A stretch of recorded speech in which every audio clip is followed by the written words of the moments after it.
Dijo: Jehová rugirá desde Sión y dará su voz desde Jerusalén. Y los campos de los pastores se enlutarán y se secará la cumbre del Carmelo. Así ha dicho Jehová: por 3 pecados de Damasco, y por el 4º no revocaré su castigo. Porque trillaron a Galaad con trillos de hierro. Prenderé fuego en la casa de Hazael y consumirá los palacios de Ben-Hadad. Y quebraré los cerrojos de Damasco y destruiré a los moradores del valle de Abén y los gobernadores de Ben-Edén. Y el pueblo de Siria será transportado a Kir, dice Jehová. Dios Padre, te agradecemos porque hemos leído esta porción de las Escrituras. Te suplico, Señor, que nos puedas dar a cada uno de nosotros la sabiduría, el entendimiento y la comprensión de las Escrituras.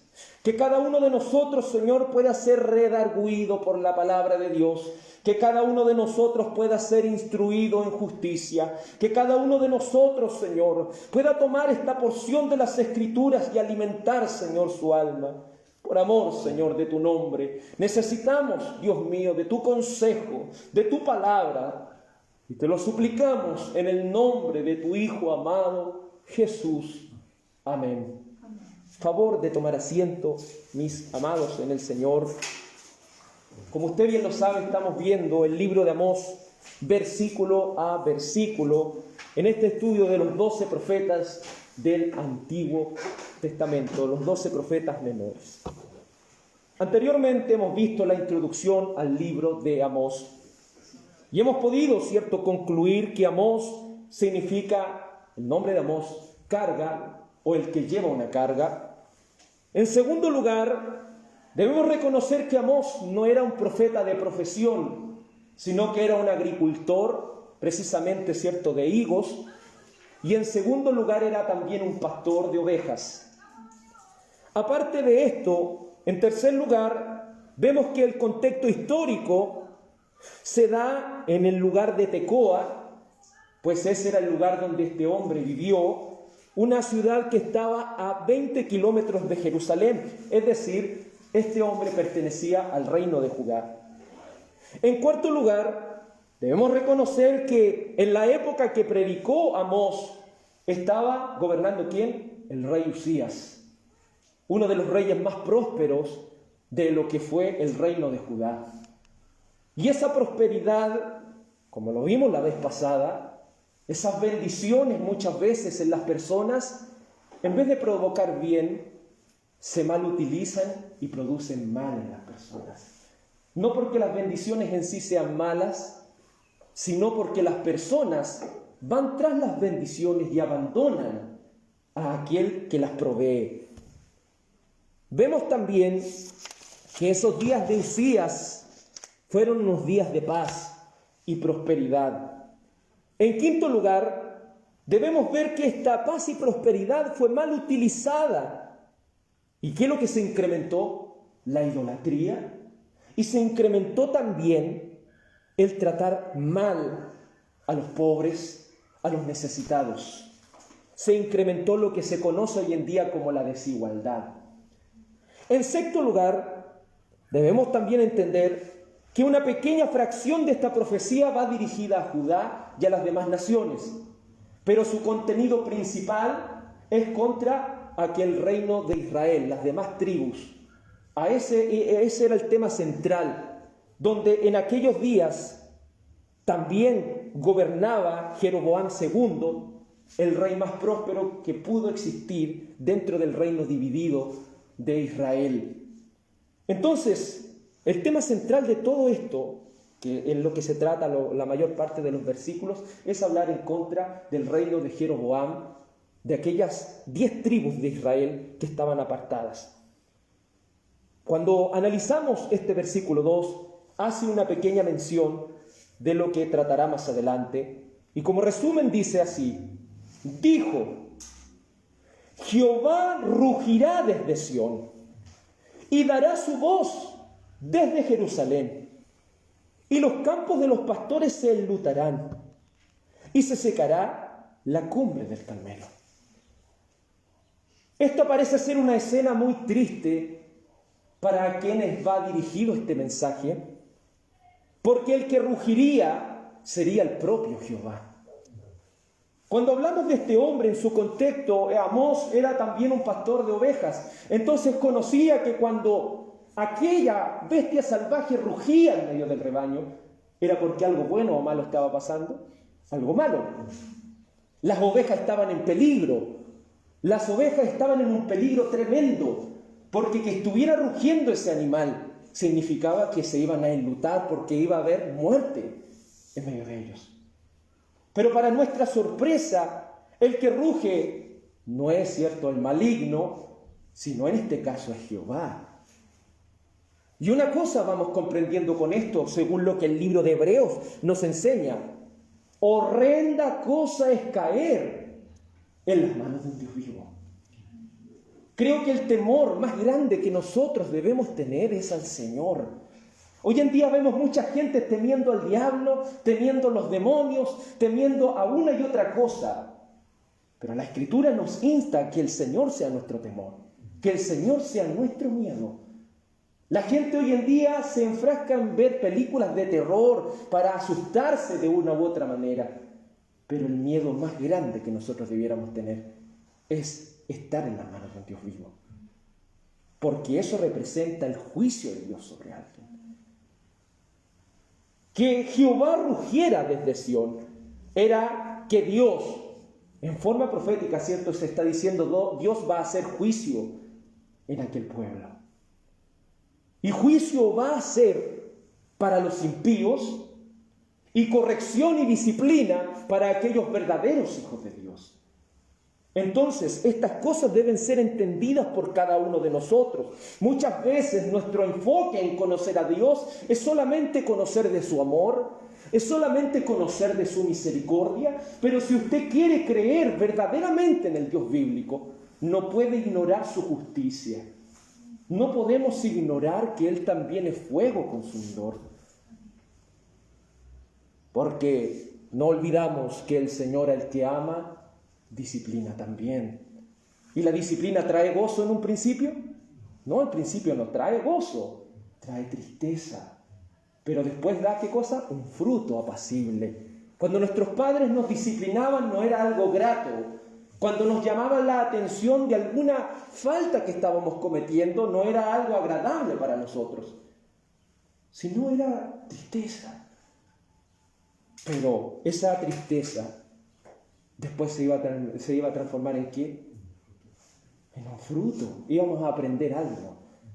Y si nuestros padres terrenales, como el libro de los Hebreos nos enseña, siendo pecadores, pueden enseñarnos buenas cosas, imagínense el Señor. Cuando nos disciplinan, lo hace con total justicia. Entonces, al leer este versículo 2 y entender el enfoque de esta profecía, no debemos de ninguna manera pensar que Dios es injusto al rugir en medio de su pueblo, sino que Él con toda justicia lo está haciendo. Y no debemos jamás dudar de que Dios es justo y todo lo que hace, lo hace de esa manera. Jehová rugirá desde Sión. Creo que es algo terrible cuando el temblor se apodera de aquellos que viviendo el juicio de Dios o experimentando la disciplina del Señor, ¿cierto?, viven esto. La Escritura nos muestra en Hebreos 10:31, y vaya acompañándome a través de las Escrituras para que vayamos viendo que estas cosas no me las inventé, sino que están en la misma palabra de Dios. Le invito a que abramos nuestras Escrituras en Hebreos capítulo 10, porque es terrible cuando Dios ruge en medio de su pueblo. Hebreos capítulo 10, versículo 31 dice lo que hace un momento dijimos. Hebreos 10:31. Horrenda cosa es caer en manos de un Dios vivo. Cuando hablamos de algo horrendo, hablamos de un temor intenso. Hablamos de un miedo tan fuerte que no nos permite actuar de manera tranquila. Aún el libro de Sofonías, capítulo 1, versículo 14, dice que cuando viene el juicio de Dios, el valiente grita. O sea que el más poderoso, cuando viene el juicio de Dios, tiembla delante de Él, llora delante de Él. Un predicador de la antigüedad llamado Juan Calvino, con respecto a que el Señor sea nuestro temor y sea nuestro miedo, dice así: Dios debe ser el miedo y el terror de la gente, para informarles que les espera una recompensa justa y legal de sus crímenes y desprecio por Dios. Entonces, cuando el Señor imparte este juicio, debe ser el miedo para la gente, porque el Señor de la manera más justa va a hacer estas cosas. Y no le quepa duda de esto: cuando el Señor enjuicia, lo hace con justicia. Veámoslo en los tiempos entonces de Amós. En esos tiempos de Amós, donde la gente se había acostumbrado a la paz y a la prosperidad y había abandonado las cosas de Dios. Había abandonado a Dios siguiendo la idolatría. Había abandonado a Dios yéndose tras su prosperidad. ¿Acaso qué no merecían ellos? Merecían la justicia. Si hay algo que debemos tener miedo nosotros muchas veces de pedir, es pedir la justicia. Hay veces que cuando alguien nos hace daño, hace justicia, Señor, gritan muchos. Pero tengamos miedo de eso. Porque muchas veces cuando pedimos justicia debemos entender que también eso puede aplicar para nosotros si lo pedimos de manera desmedida. Tengamos temor de las cosas del Señor. Como dice Isaías, y vamos al libro de Isaías 8:13. Isaías, capítulo 8, versículo 13. Isaías 8:13 dice así. Isaías, capítulo 8, versículo 13. A Jehová de los ejércitos, a Él santificad, sea Él vuestro temor, y Él sea nuestro miedo. ¿Qué debe producir esto en nosotros? Debe producir, una honra a Dios, es decir, un respeto de reconocer que Él está por encima de nosotros. Este temor y este miedo debe producir en aquellos verdaderos hijos de Dios una reverencia hacia su Dios. ¿Pero qué producirá en los impíos? Producirá lloro, producirá el crujir de dientes.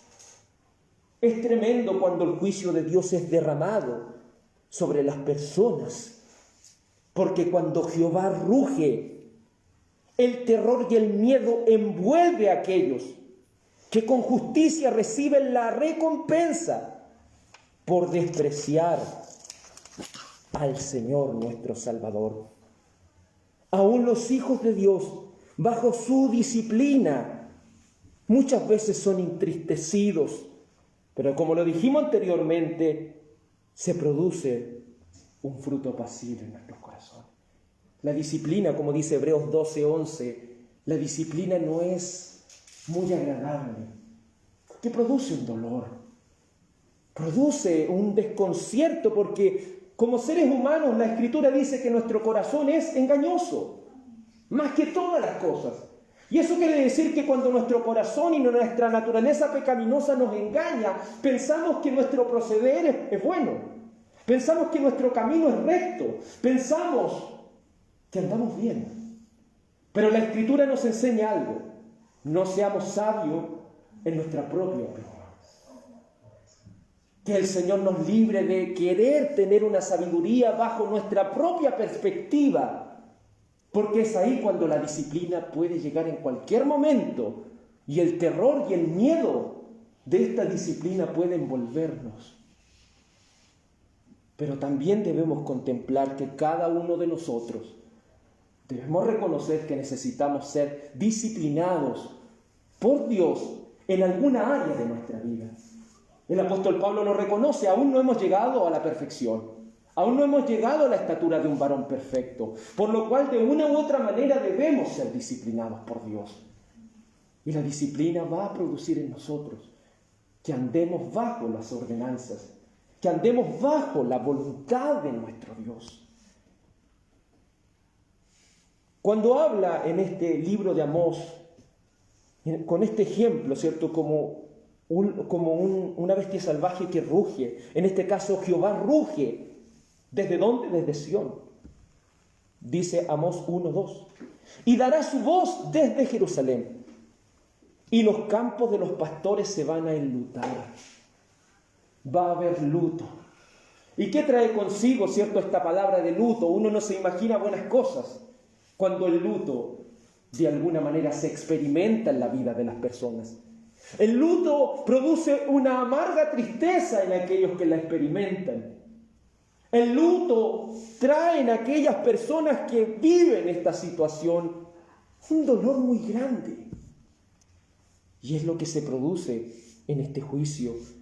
Y luego dice, y se secará la cumbre del Carmelo.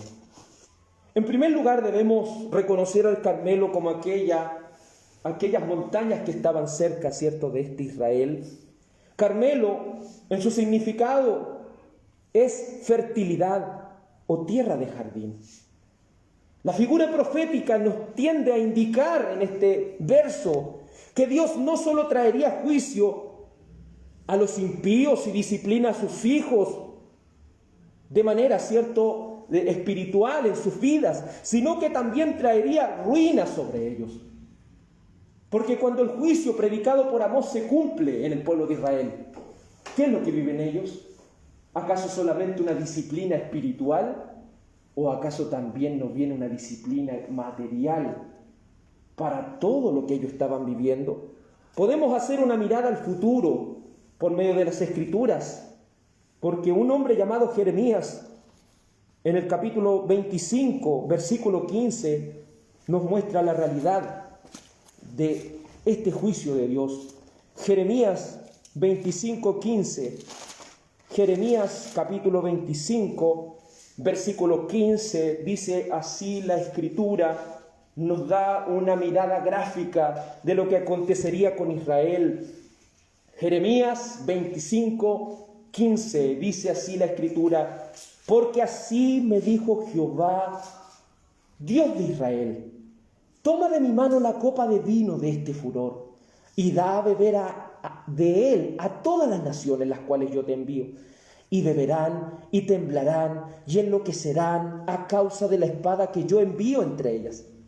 Y tomé la copa de la mano de Jehová y di a beber a todas las naciones a las cuales me envió Jehová. 2 puntos. Verso 18. A Jerusalén, a las ciudades de Judá, a sus reyes, sus príncipes, para ponerlo ¿en qué cosa? En ruina, en escarnio y burla y en maldición, como hasta hoy. Entonces esta disciplina y juicio de Dios no iba a ser algo fácil. Iba a ser algo tremendo. Iba a ser algo terrible. La figura, ¿cierto?, del juicio de Dios que siempre se muestra en una copa, ¿cierto?, de vino, si lo podríamos decir de esa manera. Entendamos que ese tipo de copas no es como las que nosotros nos imaginamos así. Es como una palma de una mano con poca profundidad. ¿Qué quiere decir? Que el juicio de Dios iba a ser derramado no lentamente, sino de sopetón, como lo podríamos decir, con rapidez. Por eso la Escritura dice que en el momento que ellos no piensen, el juicio viene. O como dice Asaf en el Salmo 73, ¿cómo han sido asolados de repente? Porque el juicio sobre los impíos es algo que los sorprende en un instante. No esperemos que la disciplina o el juicio de Dios nos sorprenda en un instante para recién comprender las cosas. Anticipémonos a esto y por medio de las Escrituras atesoremos cómo el Señor de una u otra manera nos advierte las cosas antes que pasen. Cuando estaba hablando en los tiempos de Amós, estaba hablándole antes de tiempo, antes de que todas estas cosas pasaran. Por eso es importante que como cristianos no solo prediquemos el Evangelio alertando a la gente antes de tiempo dentro de una congregación, sino que también alertemos a los que están fuera. Y donde quiera que estemos predicando este Evangelio, sea en nuestro trabajo, sea con nuestra familia, sea con nuestros amigos y la gente de nuestro alrededor. No debemos tomar con ligereza lo que es esta venida del Señor. También de este capítulo 25, en el versículo 30 nos da otra descripción de este juicio que se parece a lo que Amós dice. Jeremías 25:30, tú pues profetizarás contra ellos todas estas palabras y dirás, Jehová rugirá desde lo alto y desde la morada santa dará su voz, rugirá fuertemente contra su morada, canción de lagareros cantará contra todos los moradores de la tierra. Quizás hoy en día, ¿cierto?, hemos visto la noticia de lo que pasó en el safari. Cómo, ¿cierto?, un animal salvaje pudo quitarle la vida a una persona en un instante. Veamos al profeta. El profeta Amós era un pastor, entonces se encontraba ante estas situaciones. Y eran situaciones, ¿cómo atacan las bestias salvajes? Atacan por sorpresa. No andan dando aviso. Entonces esta es la figura gráfica que él está dando en esta profecía, que en aquel tiempo era tan fácil de comprender. Y que hoy por esta noticia podemos traer a la memoria y de alguna manera meditar y decir, es verdad, los juicios del Señor llegan en el momento que menos esperamos. Hay gente que hoy en día dentro de la iglesia están fijando una fecha de cuándo va a ser el arrebatamiento, de cuándo va a venir la gran tribulación. Pero no es la manera del proceder de las Escrituras. Recuerden lo que dijo el Señor, que ni los ángeles ni el Hijo sabía esta venida, sino solamente mi Padre. Por eso debemos entender que este juicio va a venir de repente, a la hora que no pensemos. Esta breve mención es un afronte a lo que el libro principalmente va a profetizar más adelante, que es Israel. Porque este libro de Amós, solo en este verso 2 va a hacer esta mención, pero desde el versículo 3 en adelante nos va a mostrar, hasta el capítulo 2, verso 5, el juicio contra las naciones vecinas. Es algo que se ha repetido y se ha reiterado en los profetas que hemos ido estudiando, como también se hace esta mirada del día de la ira del Señor. Porque eso es lo que nos va mostrando también la Escritura por medio de los profetas, siempre una mirada gráfica de lo que va a ser la ira de Dios en el final de los tiempos. Dice así el verso 3, así ha dicho Jehová. Esta es una característica del oráculo profético. Así ha dicho Jehová. No era una cosa que ellos habían inventado. No era una cosa que ellos estaban especulando como los escatólogos de hoy en día, sino que ellos podían decir utilizando un absoluto. Así ha dicho Jehová. Como lo hemos estudiado el día martes, Dios es un Dios absoluto. Él cuando dice algo, eso se va a cumplir. No hay manera de que Él se retracte de estas cosas. Él lo va a hacer bajo su decreto soberano. Así ha dicho Jehová es utilizado en el Antiguo Testamento más de 300 veces. Y nos denota que cada cosa que el Señor dijo, eso se cumplió. Y se va a cumplir.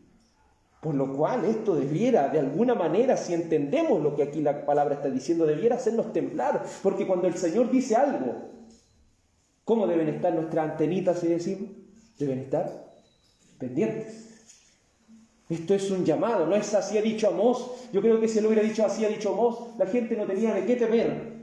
Pero cuando él dice, así ha dicho Jehová, era algo que debe producir en aquellos que tienen un conocimiento acerca de Dios, un temor y un temblor. Recordamos lo que se decía acerca de los profetas en Deuteronomio 18:22. Y no lo busque, yo creo que usted también lo sabe, que cuando no se cumplía lo que un profeta decía, a ese profeta no había que tener temor de él.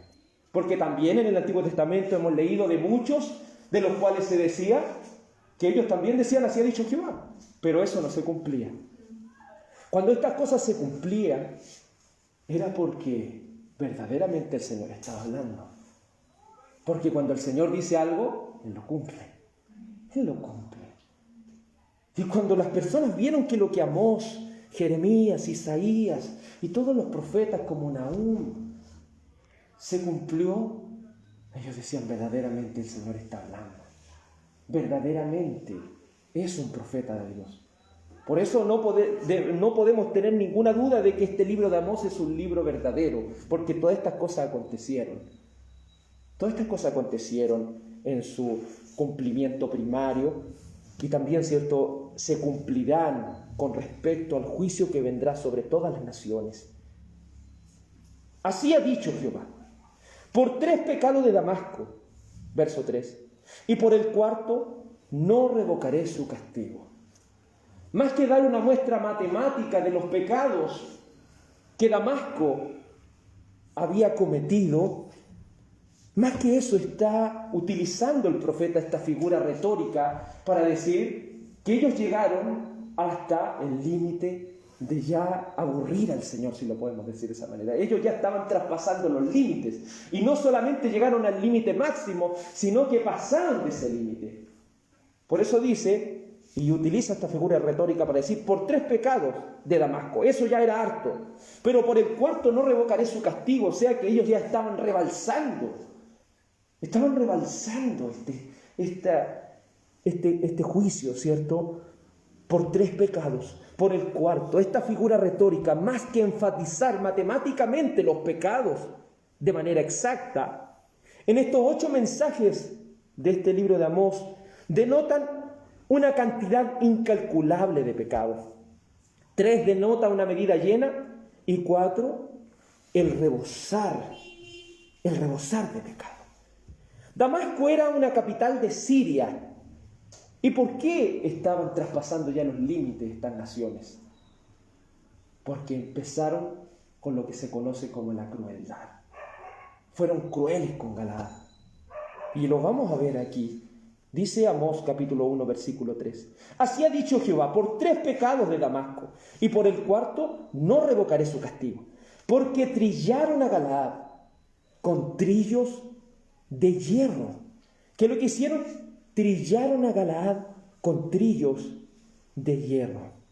Galaad fue un lugar de habitación de las tribus de Rubén y Gad, según Deuteronomio capítulo 3, versículo 12. O sea, era un lugar donde habitaron las tribus de Israel.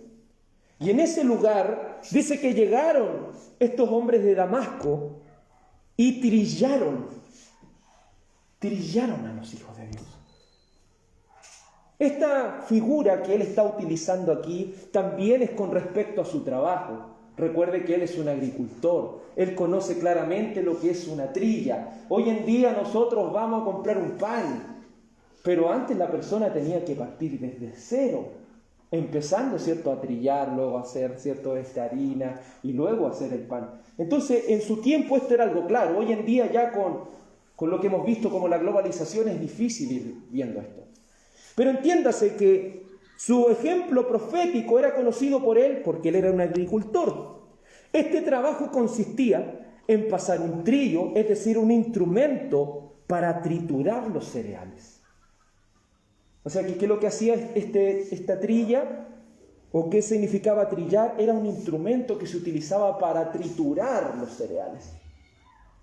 Entonces, cuando está diciendo que trillaron a Galaad, ¿ve que ahora es más fácil entenderlo? ¿Qué es lo que hicieron con Galaad? Lo aplastaron, los trituraron. No solamente los bastó matarlos, sino que actuaron con crueldad sobre ellos. El ser humano, hermano, ¿hasta qué punto llegará la crueldad de alguien? Yo creo que uno ni sabe cuán cruel puede llegar a ser un ser humano, ni siquiera cae en nuestra mente. A veces en las noticias nos sorprendemos con la crueldad de ciertas situaciones. Pero creo que en otros países y en otros lugares pasan cosas que ni siquiera nosotros nos imaginaríamos. Y Damasco estaba actuando con crueldad. Por eso ya había traspasado y había rebalsado ya los límites. Recordemos que las Escrituras ya nos han enseñado que el Señor es tardo para la ira. Él es tardo para la ira, es grande en misericordia. Pero esa tardanza alguna vez llega ese momento en el cual Él ejecuta sus juicios. Porque debe hacerlo, porque es un Dios justo. La palabra del Señor nos muestra en Segunda de Reyes 13, 7. Segunda de Reyes, capítulo 13, versículo 7, así. Segunda de Reyes 13, 7, dice: porque no le había quedado gente a Joacás, sino 50 hombres de a caballo, 10 carros y 10.000 hombres de a pie, pues el rey de Siria había destruido y los había puesto como el polvo para hollar. Se fija que los sirios eran personas crueles, eran personas que no solamente bastaban con matar a la gente, quitarle sus cosas, sino que los trataban de manera cruel, los humillaban. Entonces rebalsaron de alguna manera sus límites. ¿Y el Señor qué es lo que haría con ellos? Verso 4 de Amós capítulo 1 dice: prenderé fuego en la casa de Hazael y consumirá los palacios de Ben-Hadad. Esta palabra fuego, muchas veces, ¿cierto? Esta palabra es utilizada para describir lo que es el juicio de Dios. Algunos se han tomado esto de forma literal y se imaginan un fuego que quema a la gente. Pero también debemos ir entendiendo que esta es una descripción del dolor más grande que un ser humano a veces experimenta. Una muerte, una de las muertes más terribles. Según ciertos los científicos, según los médicos, una de las muertes más terribles es morir quemado. Porque cuando las capas de la piel, ¿cierto?, están siendo de alguna manera afectadas, crean un dolor tremendo en la persona. Y vemos que este fuego, más que hablar de que se está incendiando algo, está queriendo decir que venía una guerra sobre ellos. En este caso, ¿cierto? Viene una guerra sobre ellos. Porque ¿qué es lo que sucedía cuando venían estas personas a invadir otros países? No lo atacaban de manera pacífica, sino que ellos venían y destruían todo lo que está a su paso. ¿Qué es lo que hace el fuego? El fuego tiene esa capacidad de no dejar nada, de arrasar con todo lo que esté a su paso. Entonces, ¿qué iba a suceder con este Damasco que se había comportado de esta manera tan cruel? En primer lugar, la casa de Hazael iba a ser, cierto, enjuiciada. Los palacios de Ben-Hadad iban a ser también destruidos, iban a ser consumidos. Este Ben-Hadad, debemos entender que según las Escrituras, era hijo del rey asirio Hazael. Es decir, dejaría en ruinas todo lo que era su sistema de gobierno. Veamos lo que dice Segunda de Reyes 13:24. Segunda de Reyes 13:24, porque tanto Ben-Hadad como Hazael está describiendo los líderes que tenía el pueblo de Damasco, los sirios. Segunda de Reyes 13:24. Segunda de Reyes 13:24. Dice así la Escritura: y murió Hazael, rey de Siria, y reinó en su lugar Ben-Hadad, su hijo. ¿Se fija? Hazael y Ben-Hadad son parte de lo que se conoce como Siria. ¿Y cuál es la capital de Siria? Damasco. Entonces está hablando de la misma situación. Ellos actuaron con este proceder tan inhumano, actuaron con ese proceder tan cruel. ¿Qué haría el Señor? Iba a destruir su linaje. Iba a dejar su linaje en ruinas. Y recuerde lo que es un linaje. Cuando mataron al presidente de Haití hace poco, eso, si bien no muchos estaban de acuerdo con él, de igual manera la muerte de un presidente causa una conmoción muy grande dentro de lo que es el pueblo. Entonces, que muriera este linaje, que Dios enjuiciara este linaje, estaba queriendo decir que ellos iban a quedar en el suelo.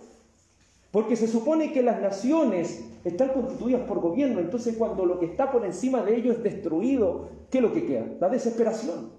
No hay nada en lo que el ser humano pueda aferrarse, en lo material, en lo económico, cuando sus países son destruidos. Entonces el Señor primeramente iba a partir destruyendo y haciendo juicio en la cabeza de Damasco. El libro de Isaías 17:1, Isaías capítulo 17, versículo 1, dice así la Escritura, que es la profecía sobre Damasco.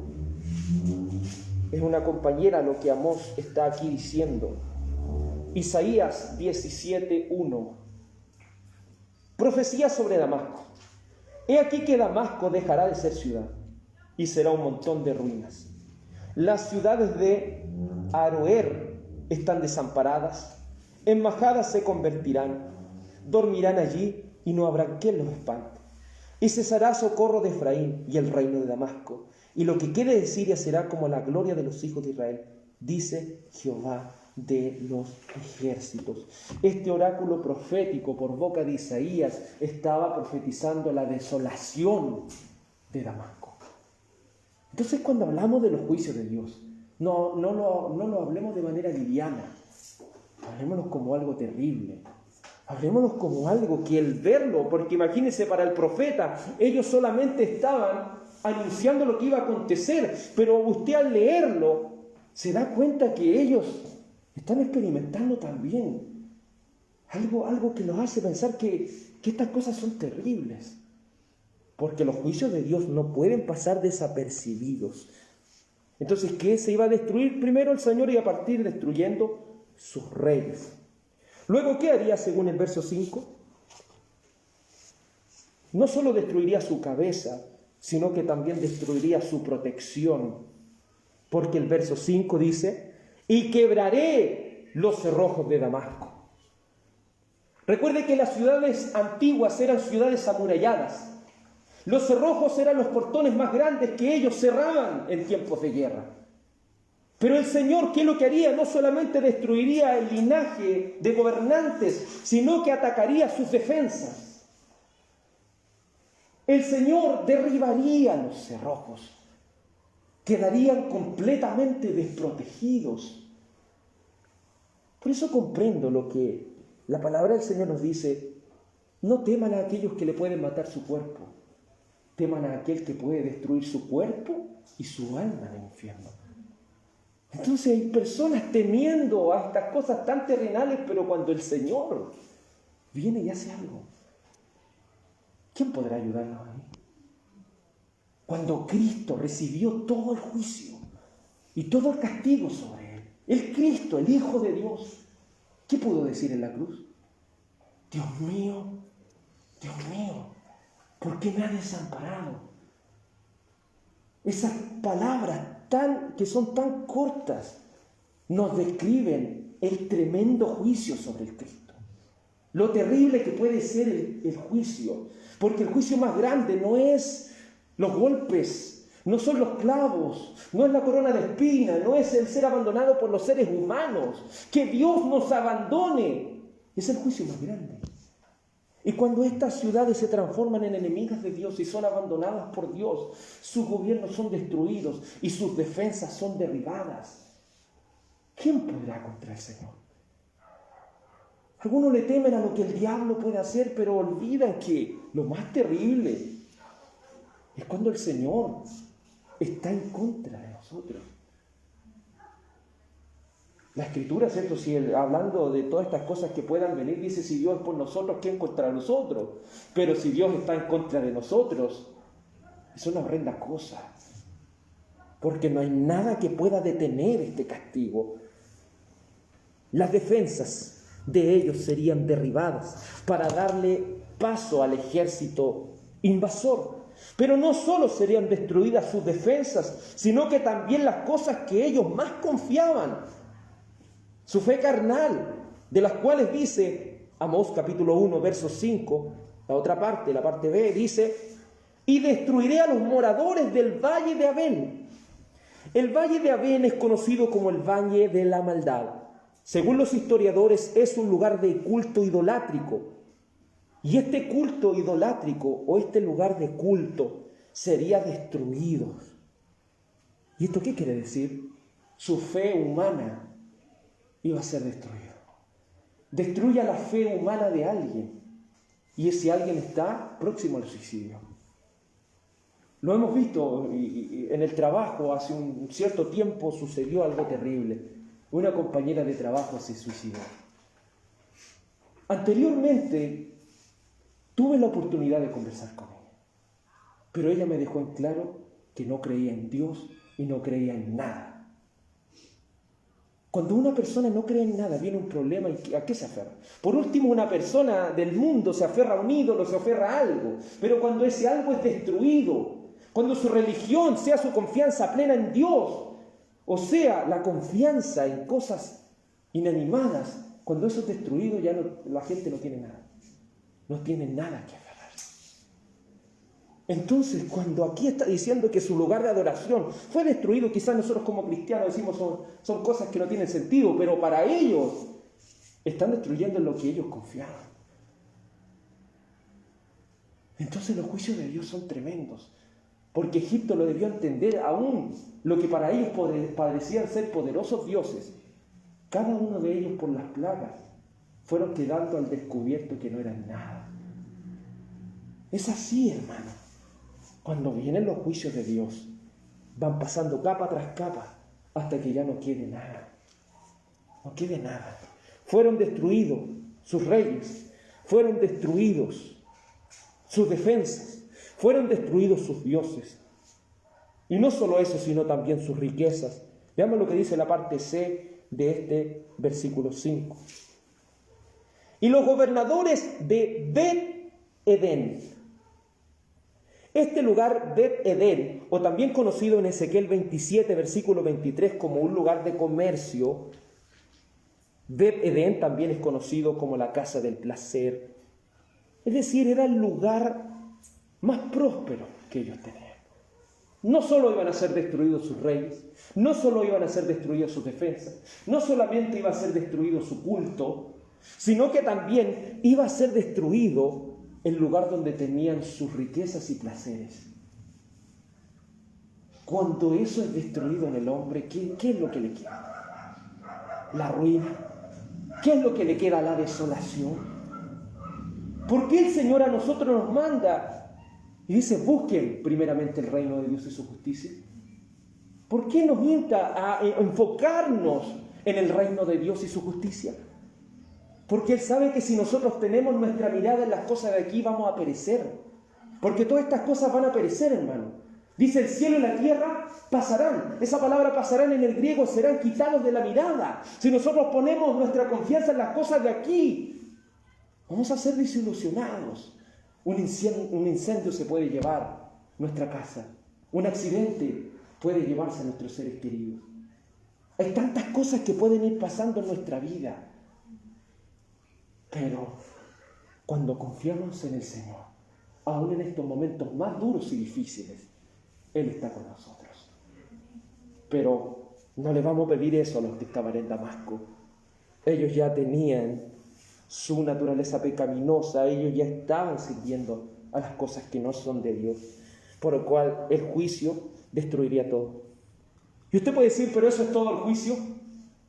Eso es todo lo que acontecería con una nación tan cruel, con una nación que ya había rebalsado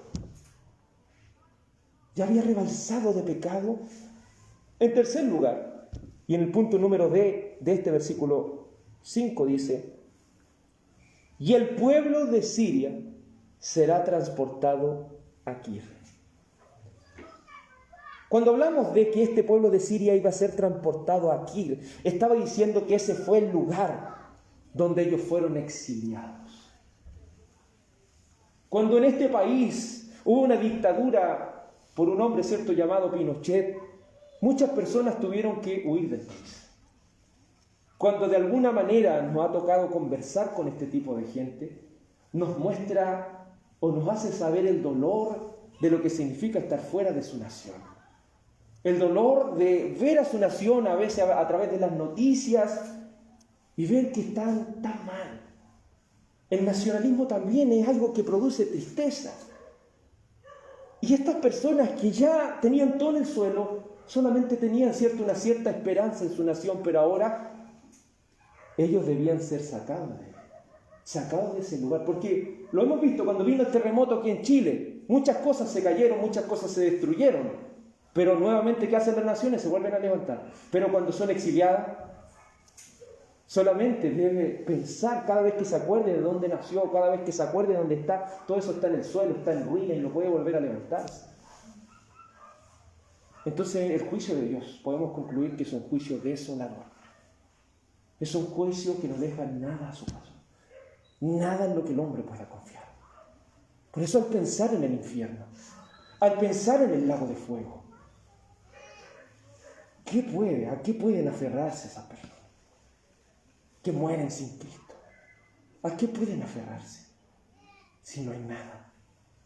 No hay nada. Pregúntele a una persona con depresión que se encuentra desolada si hay algo que la motive a seguir viviendo. Pero ¿qué es lo que dice la Escritura? Donde los gusanos de ellos nunca mueren. Y ese castigo nunca se termina. Entonces los juicios de Dios son tremendos y por medio de este libro de Amós podemos ir comprendiendo que los juicios del Señor son duros. ¿Qué podemos aprender de lo que aconteció con Damasco? Aprendemos que el mundo y sus afanes siguen ofendiendo a Dios, ignoran a Dios. Como dice Romanos 1:28, no tienen en cuenta a Dios. Como se dice en Lucas capítulo 12, versículos 20 al 32, en la parábola del rico insensato, cuando le dice a este hombre que quería agrandar su granero, tener su enfoque en las cosas materiales de esta tierra, y le dice el Señor: necio, hoy vienen por tu alma, y lo que has granjeado, ¿de quién será?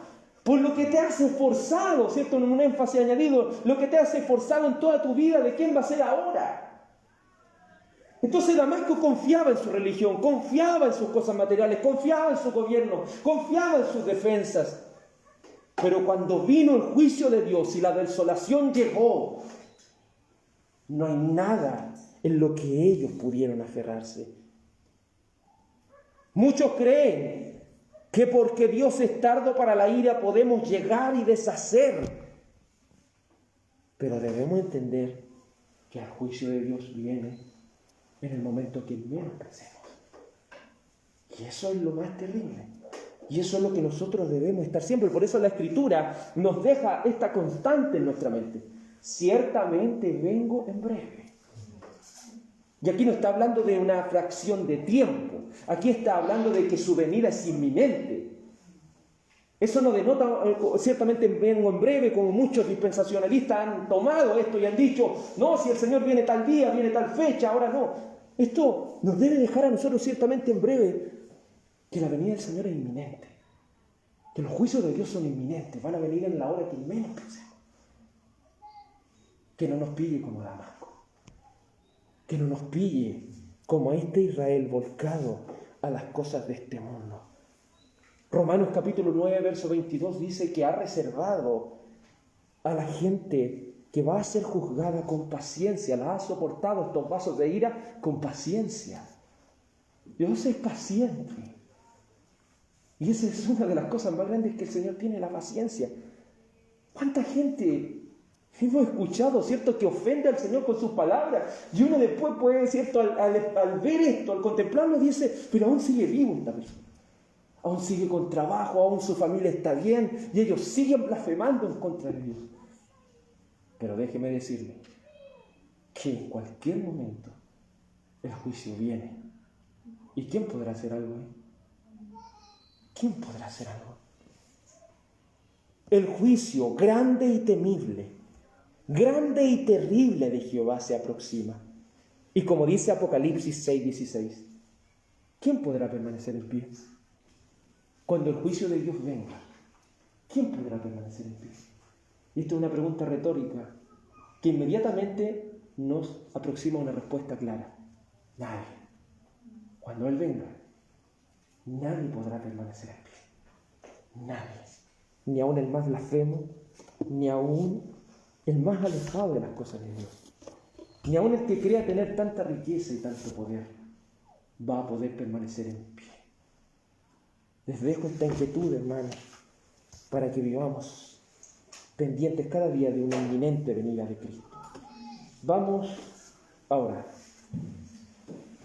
Dios Padre, podemos decir que justos y verdaderos son tus caminos. Oh Señor y Dios Todopoderoso, reconocemos que tus juicios son terribles, son desoladores, y fuera de Cristo no hay salvación. Señor, creemos que solo a través de Cristo, solo a través de su sangre seremos libres de la ira de Dios. Porque el Hijo de Dios ha sufrido y ha experimentado en carne propia lo que significa la ira de Dios. Porque el castigo de nuestra paz fue sobre él. Dios Padre, que cada uno de nosotros pueda vivir como una inminente venida del Señor. Que podamos temer al Señor y darle honra. Que podamos, Señor, comprender que cuando el Señor ruge, el temor, la reverencia y el respeto debe venir para los hijos de Dios, hacia el Señor. Señor, pon reverencia en nosotros. Pon temor ante ti, Señor. Creemos en tu amor, creemos en tu misericordia, pero también creemos en tu justicia. Creemos, Señor, que tus juicios son justos y verdaderos. Dios Padre, por amor del bendito y santo nombre de Jesús, te rogamos que nos des arrepentimiento para vida. Te lo suplico, Señor, en el nombre de Jesús. Amén. Sí, mis hermanos, ¿cierto? Podemos entonar antes de irnos, antes de despedir esta reunión, podemos cantar esa alabanza: grande y maravillosa son tus obras. Ese libro de Apocalipsis, vamos a entonar esa alabanza antes de ser despedidos.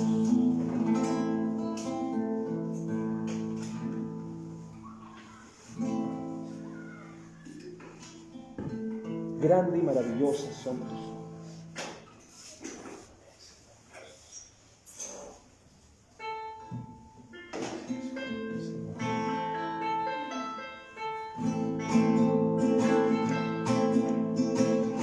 Maravillosas son tus obras, Señor Dios Todopoderoso. Justos y verdaderos son tus caminos, Rey de los santos, Rey de los santos, Rey de los santos. Oh, gloria a Dios, aleluya, amén. Oh, gloria a Dios, aleluya, amén. Te temerá, oh Señor, y glorificará tu nombre. Que solo tú eres santo.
Gracias, mi Salvador. Pastor Valtair, por favor, diríjanos en una oración al Señor para despedir la reunión. Deus grande, Deus amado, Padre eterno, graças, Senhor, por esse momento que vivemos aqui, delante de Sua palavra. Graças, Senhor, por seus atributos sendo revelados através de Sua palavra a nós outros. Graças, Senhor, também por Seu Espírito Santo, que, vivendo dentro daqueles que foram nascidos por la graça do Senhor, tem essa compreensão de temer a Jeová, de conhecer seus atributos e de ser a eles revelado sua graça, sua misericórdia e também anunciado sua venida. Padre Santo, ajuda-nos a estar vigilantes todo o tempo para a iminente volta ou regresso do Senhor. Quizás, Padre, nossos olhos verão do que hoje dia vemos por la fé. Nós aguardamos, Maranata, sua venida, porque sabemos que este é o destino daqueles que confiam em Ti. E, Senhor, se alguém aqui não tem esta confiança, não pode compreender estas coisas, ó Deus, abre o coração, como escutando Tua palavra, para que possa ser através de Ele, através da predicação de Sua palavra, a fonte de vida, pela qual qualquer ser humano pode receber de Ti. Graças, Padre, por os irmãos que estão aqui. Graças, Senhor, por a Tua palavra que foi entregada e que era plano suyo entre nós outros. Te alabamos em nome de Jesus. Amém. Amén. Gracias, Señor.